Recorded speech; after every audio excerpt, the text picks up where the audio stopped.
Assalamualaikum dan salam Sarawakku sayang. Buletin UKAS edisi petang 4 Julai 2020 bersama saya, Kerzarif Afindi. Tumpuan berita. Sarawak berpotensi dan mempunyai peluang besar untuk memperkembangkan industri franchise dengan sepenuhnya bagi membantu dalam pembangunan ekonomi negara. Menteri Perdagangan Dalam Negeri dan Hal Ehwal Pengguna KBDN-HEP, Dato' Alexander Nantalinggi berkata, kementeriannya kini sedang berusaha dan komited untuk membangunkan industri tersebut serta melahirkan lebih ramai pemain industri di Sarawak. Industri. Jadi memang betul, if we are not informed, kalau kita tak di malu, kita tak tahulah, sebab itu advocacy, educating the rakyat, educating the business people about the potentials of franchise business. Pagi tadi semasa kami jumpa dengan Yang Amat Berhormat Ketua Menteri Sarawak, Datuk Sri Asno ke isu memberitahu kepada kerajaan negeri bahawa we will also try to how can we assist the rural community in the social business aspect of pembangunan. Then franchise is one method or one avenue how we can do that. Bercakap semasa majlis Pocket Talk bersama franchiser di Kuching pada Jumaat, tambah Dato' Alexander, pihaknya kini dalam usaha mengurangkan modal permulaan bagi membuka peluang kepada golongan muda untuk melibatkan diri dalam industri franchise.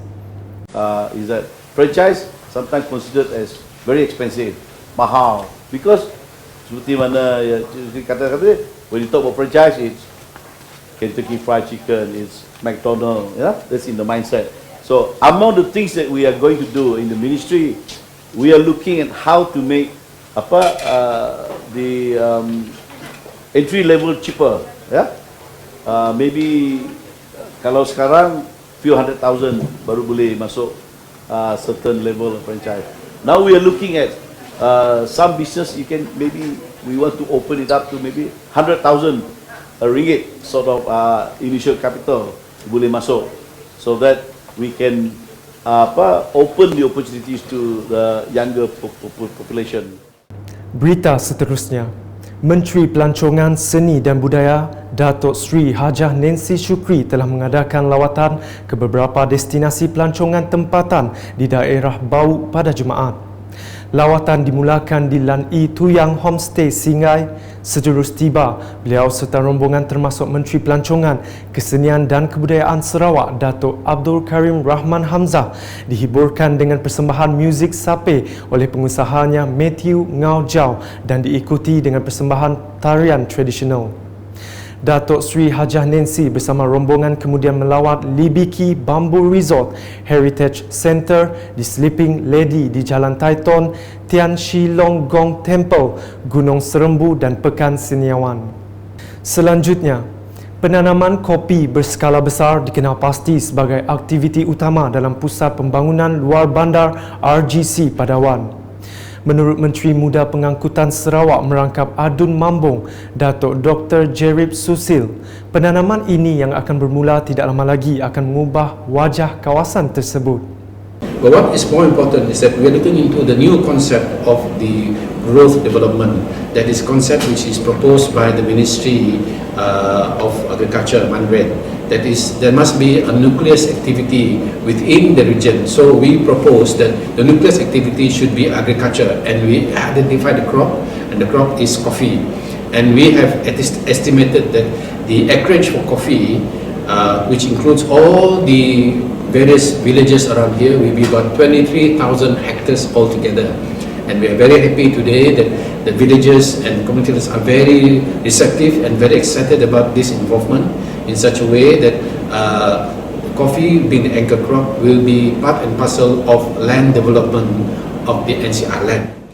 Datuk Dr. Jerib dalam sidang media selepas mempengerusikan mesyuarat cadangan RGC kawasan Padawan pada Rabu berkata, pelaksanaan projek itu akan membawa impak ekonomi secara lestari kepada penduduk setempat menerusi pembangunan pelbagai prasarana seperti pusat-pusat komersial dan kediaman. Berikut pula, Kerajaan negeri telah meluluskan 5 juta ringgit sebagai penyediaan Pelan Perancangan Pembangunan Utama Sri Aman atau Sri Aman Development Master Plan SADA. Setiausaha Kerajaan Negeri Sarawak Dato' Amar Jaol Sameon berkata pelan itu sebagai usaha menjadikan Sri Aman sebuah bahagian yang maju setanding dengan bahagian-bahagian yang lain. Katanya, agensi pembangunan Sri Aman SADA akan menjadi sebuah platform yang diiktiraf oleh Kerajaan Sarawak untuk merangka pelan pembangunan secara kolektif dan menyeluruh. There is a Sri Aman master plan which is also being crafted now. This one was done by professional. Will take into account what has been said today. This master plan will also be about development for Sri Aman from 2021 to 2030. The consultant have been appointed to do this study, which will start this month, July, take about 6 months, completing on the 10th of December 2020. 10, 12, 20. 10, 12, 20. That's its completion date, the submission of the final report. And this study is now being coordinated by EPU to consolidate all the views and including what we have done today. So, I'm happy to announce that the amount of 5 million has been approved by the government to do this study. Jelasnya, SADA perlu menumpukan kepada pembangunan yang akan melibatkan pelabur luar pada masa yang sama meliputi pembangunan digital, fizikal dan peningkatan ekonomi rakyat secara kolektif sejajar dengan aspirasi negeri bagi menjadikan Sarawak negeri maju menjelang tahun 2030. Beralih ke perkembangan di kawasan Bintulu. Penduduk di Rumah Muhan, Jalan Semarakan kini lega apabila masalah tanah runtuh dan sistem perparitan dilaksanakan. Menteri di Pejabat Ketua Menteri Integriti dan Ombudsman Datuk Talib Zulkifli semasa melawat kawasan bermasalah itu pada Jumaat berkata Ketua Menteri Datuk Patinggi Dr. Abang Haji Abdul Rahman Zuhari Tun Datuk Abang Haji Openg telah meluluskan proses pembinaan dengan kos sebanyak RM96,000. Sementara itu, penghulu cabi yang mewakili Tuai Rumah Muna mengucapkan terima kasih kepada Datuk Talib di atas keprihatinan beliau dengan cepat membawa isu ke pengetahuan kerajaan negeri sejurus dimaklumkan. Tanya tadi nak berlaku lagi, tanya mana lagi hari akan dia tahu. Sekian bersama saya Kezarif dan kru penerbitan. Dapatkan berita terkini Sarawak setiap hari dengan melayari UKAS channel di YouTube atau melalui Facebook, Instagram, Twitter dan aplikasi Telegram Buletin UKAS. Mengakhiri buletin dengan perkongsian video terbitan Kementerian Kerajaan Tempatan dan Perumahan Sarawak dalam usaha memutuskan rantaian COVID-19. Salam UKAS. Tempoh Perintah Kawalan Pergerakan Pemulihan akan terus dilaksanakan sehingga 31 Ogos 2020. Kegiatan ekonomi yang telah dibenarkan beroperasi termasuk semua jenis pasar,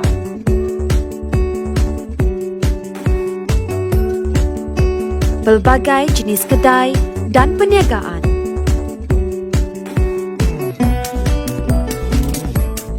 semua jenis penjajah,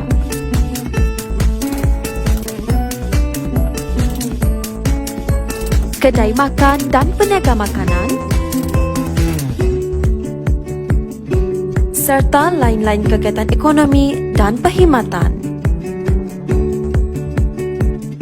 Kita perlu berdisiplin dengan mematuhi SOP serta membiasakan diri dengan mengamalkan norma baharu.